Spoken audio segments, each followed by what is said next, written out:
In this video, I'm going to walk you through the differences between a list and a segment in Klaviyo.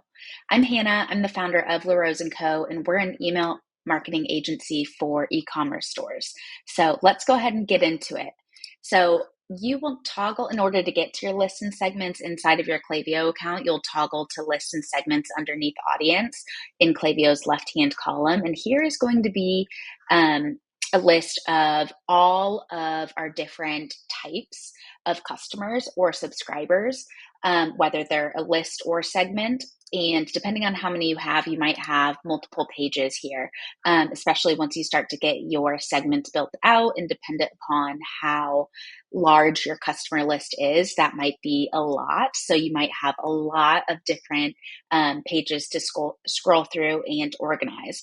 But before we get into any of that, let's first break down the differences between a list and a segment and when you might use each of them.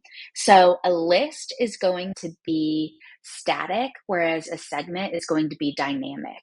So your list is really those that have opted in and raised their hand and say, yes, I want to receive communications from your brand, from either a sign-up form or maybe an embedded form, maybe even at checkout, through the purchasing journey. But these people have raised their hand, and through some kind of form or interaction with your brand, they've said that they want to be on your email list. So those are going to be static. They don't change unless you remove people from your list. Segments, however, those are dynamic groups of subscribers or customers, and some of them may not even be subscribers. Klaviyo also allows you to roll profiles into your segments, and profiles, those contain subscribers and non-subscribers, whereas subscribers are only groups of customers or potential customers that have elected to be a part of your email list.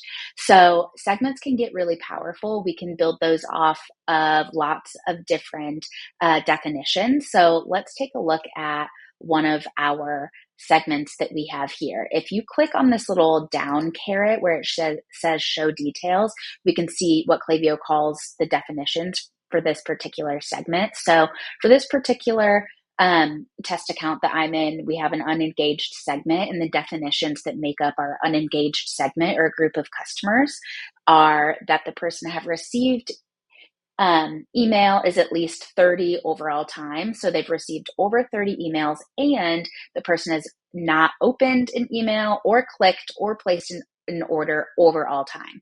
So that's how we're defining our unengaged segment, for example. So people will filter in and out of this segment depending on if they meet all of the rules for the segment, they'll filter in. And then if they were to break one of the rules, for example, if they were to engage with an email or place an order, then Klaviyo would automatically filter them out of the segment. So you can see how segments are a really powerful way to reach your customers and create content based on the different types of segments you have. You'll want to use these strategically, again, dependent upon how many profiles or total people you have in your list.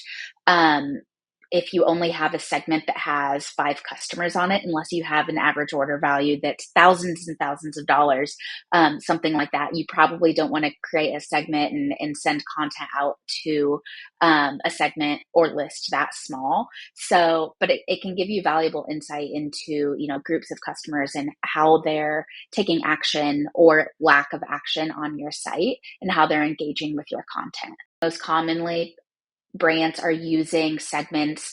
You'll hear a lot of engaged by date range segments. So engaged segments based on 30 days, 60 days, 90 days, if they've opened or clicked an email within those timeframes, and they can receive email marketing, then those are typically good engaged segments to send to if you're having deliverability issues.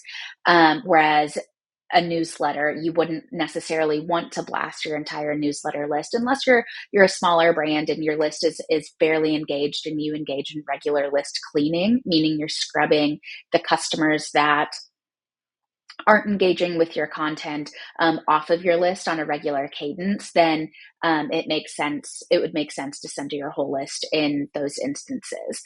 Also, we do recommend sending to whole lists in certain instances. So for example, if you have a Black Friday sale and you're practicing list cleaning throughout the year, so we know that, we don't have a ton of profiles that are going to bounce, or fake or bot profiles, people that haven't engaged with our content ever. Those people are being scrubbed off of our list through a sunset flow. If you have good practices like that in place, then if you have a huge launch, or the biggest sale of the year, like Black Friday, or maybe an anniversary sale, a friends and family sale, you're launching a new product and it's highly anticipated, something like that, then it's okay to open up and send to a full list. But otherwise, you do want to make sure that you're segmenting your customers down, and that you're sending segmented campaigns out, and not just blasting your list every time you send an email. But that is another topic for another video. So just to kind of recap, a list, again, is going to be static. Those are people that have raised their hand and said, yes, I want to be on your email list. Segments are dynamic. People will filter in and out of those lists, or segments rather, based on the definitions that you used when you set up that segment. And there are endless possibilities for segments that you can create. We'll go into, in another video as well, some of the most popular segments and basic segments that you should have set up for your brand.